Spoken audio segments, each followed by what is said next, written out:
জানো তো বন্ধুরা, বরের উপর রাগ করেছি তাই বাড়ি ছেড়ে চলে যাচ্ছি। তার জন্য ব্যাগ ট্যাগ সব গুছিয়েও নিচ্ছি। দেখো বর কেমন করে জামা কাপড়গুলো দিচ্ছে। বড় বলছে যে চলে যাও চলে যাও।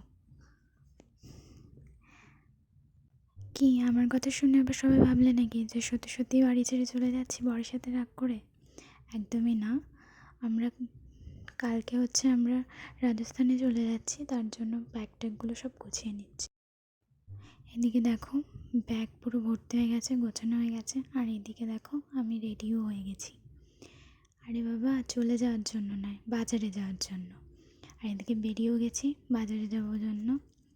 আর দেখো বাজারে পৌঁছেও গেছি। আর আমার বর চলে গেছে এটিএমে টাকা তুলতে।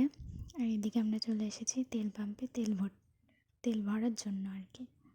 এখান থেকে ডাক্তারের দোকানে চলে এসেছি। ডাক্তার দেখিয়ে তারপরে বাড়ির জন্য মিষ্টি নিয়ে তারপরে বাড়ি যাব। তো আজকের ব্লগটা এখানে শেষ করছি। টাটা।